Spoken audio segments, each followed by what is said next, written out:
Hello, welcome to Wed's Reading Room Owlets. Two wonderful books for you this month for our younger readers. The first is a Buster Books book, and this is called Monstrous Maud, and the particular book is Big Fright, Monstrous Maud being the name of the series, and this is by A.B. Sadlewick. And the second book is by the very well-known author Sally Grindley. This is part of a new series that she is doing with Bloomsbury Publishing in conjunction with ZSL London Zoo, and this book is Shadows Under the Sea. Now, the Monstrous Maud series, as I said, this is a fairly new series by A.B. Sadlewick, and this is called Big Fright. In this book, Maud actually has a twin sister who is called Millie, but they are completely different. They don't get along terribly well at all, and they go to a very pretty sort of school, a very pink sort of school, which Millie loves and Maud absolutely hates. And the school that they go to is called Primrose Towers, but Maud is always in trouble. She's always doing something wrong and always getting into trouble, and the head and the teachers are always looking for a way to sort of get rid of her. And at this point, they think maybe they've done it. I'm just going to read to you fairly near the beginning of the school. And this is Maud in the head study. She's just been told that she's going to this new school, which is called Rotwood School. Maud thought that a creepy forest sounded like a strange place for a school. Still, it had to be more interesting than Primrose Towers. "All right," she said, "I'll go." Mrs. Fennell narrowed her eyes as she peered across her pristine desk. "I wasn't offering you a choice." After that, Maud went back to the classroom to fetch Quentin. "It's a shame the others didn't get to see you in your little cape," she whispered to him. "You would have made a brilliant vampire rat." Quentin's nose twitched as if he agreed with her. As Maud was on her way down the corridor to leave Primrose Towers for the last time, she heard a commotion in the staff room.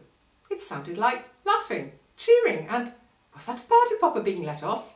They must be celebrating something, thought Maud, although she had no idea what. Of course we have, haven't we? Anyway, she starts her new school, Rotwood School, and she is in for a monstrous surprise. Is she really going to be able to cope with all the things that greet her when she gets there? Well, you'll have to read it to find out. This is a fantastic book. It's very funny, and the contrast between the twins is great. The characters are very, very well drawn, and I think it is absolutely brilliant. And I think if you enjoy this, you'll enjoy reading the other books from the series. Now, completely different, but a brilliantly written book by Sally Grindley, Shadows Under the Sea. This book is as I say, it is fantastically written. Sally Grindley's books are a great favourite of mine.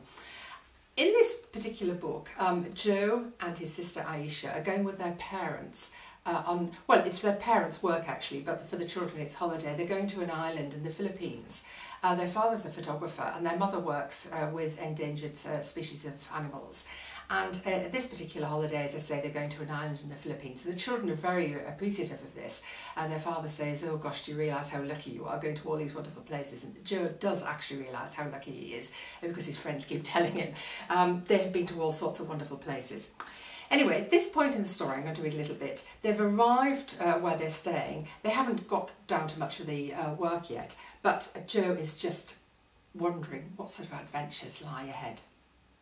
Joe saw a crab scuttle across the sand. If he hadn't been so tired, he would have run after it. Instead, he lay back, his arms behind his head, and stared up at the sky. He was on an island far, far from home, the sort of place where adventures happened, or at least they did in books. In books, treasure was buried on islands and pirates moored their ships just off the shore. Strange people and animals lived on imaginary islands, and visitors often got lost in their hazardous landscapes or became ill with deadly fevers. Joe wondered about the people of Jandayan, about the fishermen and the seaweed farmers, about the women he saw sweeping outside their houses, and others who stood washing clothes or cooking on open fires. They seemed friendly, but what were they really like? It's a very exciting book.